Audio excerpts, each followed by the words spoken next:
The following program is presented to you by the Hope Channel Network.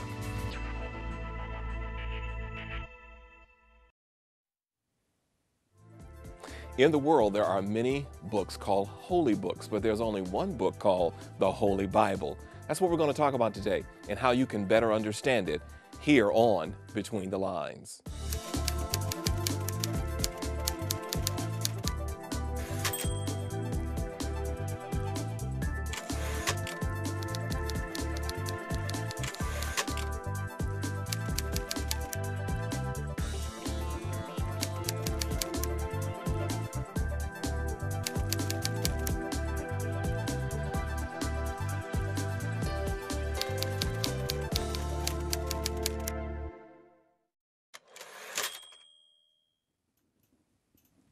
Welcome to Between the Lines. I'm Samuel Thomas, joined by Heather Quintana, and today we're going to talk about not just any holy book, but the Holy Bible. Some people say that they can't understand it. We've got multiple versions, obviously, to look at to try to understand what the Bible is really saying.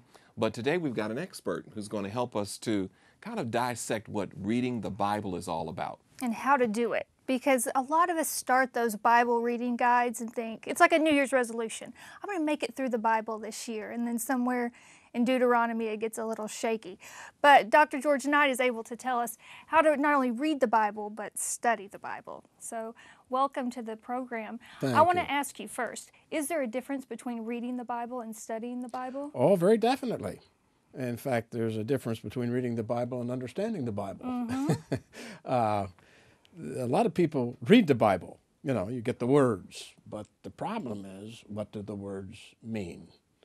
And it's difficult enough, you know, to communicate in the same culture at the same point in history, because different people see a word, they may not know what it means, you know, we miscommunicate. But you take, you know, a few thousand years and you move from a Near Eastern culture into a 21st century culture, and you have several mighty breaks in terms of being able to understand what was actually happening back there. Sure. So what are some principles of Bible study that we should know to get the most out of our time in Scripture? Well, I always tell people, start where the action is. You've already noted that if you just start reading the Bible as a New Year's resolution, you'll do very good in Genesis because it's stories. Mm-hmm. Everybody identifies with a story. You'll do very good the first half of Exodus. And then you get into 15 chapters on how to build a sanctuary. Right. And then you get into Leviticus on 10,000 ways to kill a goat. And you'll quit. And so I always tell people, start where the center is, and the center is always Christ. Now, is that why you wrote this book, exploring the letters of John and Jude? I mean, I want to show it to our viewing audience because it's a book that is called a devotional commentary. You know, I don't know if all of our viewers might understand, Heather, what is a commentary? Can you share briefly what that is? Okay, a commentary takes the various portions of Scripture, it can be verse by verse or paragraph by paragraph, and actually make comments that help people understand. But there's all levels of commentary. Some commentaries are very technical. They get into the fine points of Greek and Hebrew and Aramaic, and they get, you know, they're for scholars. And others are basically preachers' commentaries, and they help you form a sermon. But this one here I've made for, quotes, devotional use. So what does that mean when you have a devotional commentary? Well, what I did here, there's something like 55 readings in there. And the translation of Scripture is my own from the Greek. And it takes a passage of Scripture, maybe 5 or 6 verses or more. And then there's a reading of about 5 pages that help people understand in the flow of the argument in each of the books of John and Jude, in this case, what the author's talking about and how one idea leads to the next. And whenever possible, tries to make a spiritual application to present-day realities. Because, you know, we're dealing with the same issues. Now, this is not the only devotional commentary you've authored, because this one's on John and Jude, but you've done some others. Well, this is part of a series. The first one was exploring Hebrews. The next one was exploring Mark, and then exploring Galatians and Ephesians, and then out of my usual character of the New Testament, exploring Ecclesiastes and Song of Solomon, two of the most fascinating books in the Bible, but two of the least understood. So why would you go from the New Testament reaching back into the Old Testament? Well, maybe because I have an interest. I'm trained also in philosophy, and Ecclesiastes has just always been fascinating to me. It's truly a great book. And I just finished a sixth one, and that is Exploring Romans. Next year, I work on exploring 1st and 2nd Thessalonians, and then it'll be exploring Daniel. Do you have plans on doing the entire Bible? Well, let's put it this way, Heather. I've got 40 books planned in the series. I'm doing one a year.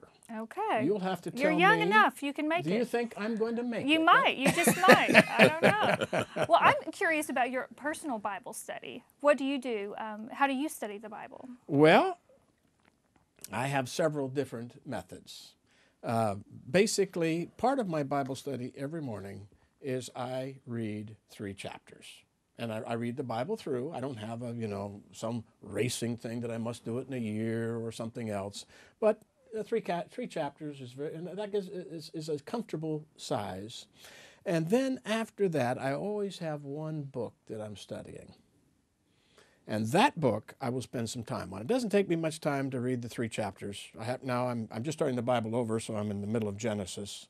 But I'm really spending a couple of years just exploring the books of 1st and 2nd Thessalonians. Which are New Testament books. New Testament books And written by the Apostle Paul. And he wrote a lot. Now, let's come back to that because we want to talk just a little bit more about how you study the Okay. Word of God. And then we want to talk about some tips that you would offer people who pick up a Bible and they see it and they say, well, I don't understand. Maybe the language is not resonating with them. We need those kind of tips. So Yeah. You're watching today, Between the Lines, a very special segment with Dr. George Knight on the Holy Bible and how to understand it better. Stay with us. We're going to take a break. We'll be right back.